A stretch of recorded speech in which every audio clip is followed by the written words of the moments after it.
Then from the website of thegreatbarrierreef.org, it mentions that who takes part in the tourism and makes it all happen and why it has been increasing over the years, and it's the marine tourism industry who's a major contributor to the local and Australian economy, generating over $4.3 billion per year since 2003, and it's the largest commercial activity in the Great Barrier Reef, playing a very important role for many visitors to the Queensland area, and that tourism fleet there is their primary means of experiencing the Great Barrier Reef, which has approximately 820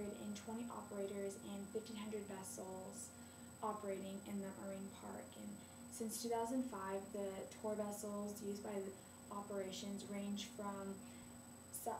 a small size of sailing vessels that usually carry 20 or fewer people to the larger ones that carry up to 400 people. And there's also an increasing number of cruise ships and super yachts cruising the reef, which around 40% of the Great Barrier Reef tourists are serviced by the 10 largest operations, and over 85% of visitors who go to the offshore Carnaes, Port Douglas, and Whitsunday areas only make up of 10% of that Great Barrier Reef Marine Park. It all started in the 1890s when Green Island became one of the first destinations for pleasure cruises off the coast of Carnaes, and what was starting to become an organized tourism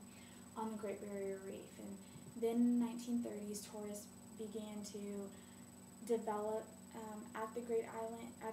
Island, and at Heron Island, further south resorts. But during the first half of the 20th century, having limited transport and boating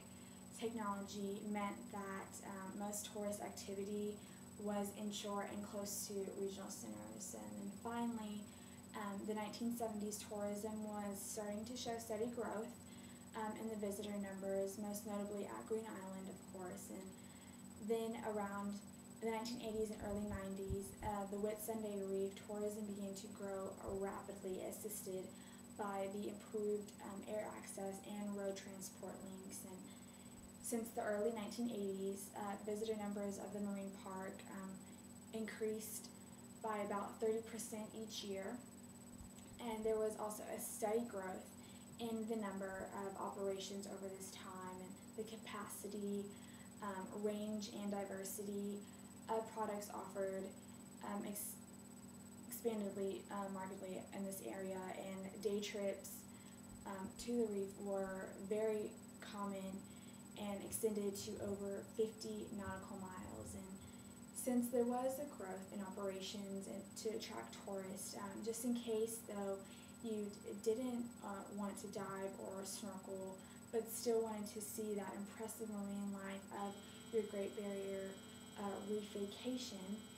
you can also go on a trip with a glass bottom boat, which is a great way as well to see the coral reef.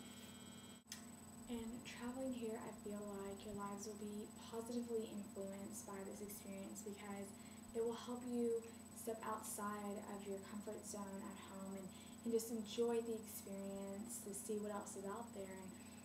from the website carnaesgreatbarrierreef.org that I researched, also mentions how the Great Barrier Reef is where adventure, world-class art, and entertainment facilities, ancient indigenous culture, and the tropical climate mingle to provide an ideal lifestyle. And there are numerous chances for you to share their unique tropical culture during your stay, and to just enjoy the privilege of an experience with indigenous, Aborigines, and Torres Strait Islanders, and be uplifted by the spirit of one of the world's oldest surviving cultures, as well as the visit of the renowned Carnaes Regional Art Gallery. And also another website from the barrierreefaustralia.com mentions how visitors in their thousands come to the Great Barrier Reef to marvel at the spectacular sightseeing opportunities that is unique to their area, and the wet tropics, World Heritage listed rainforest on one side and the Great Barrier Reef on the other, and no other place in the world offers such diversity so close to one another. So traveling to the Great Barrier Reef is a sight not to miss out on, especially since it's a place that just increases each year in the number of tourists that travel here. And in conclusion, the Great Barrier Reef is an amazing place and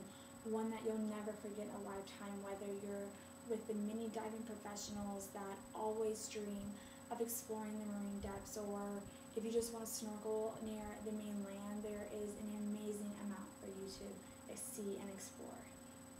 This is my audience at the end.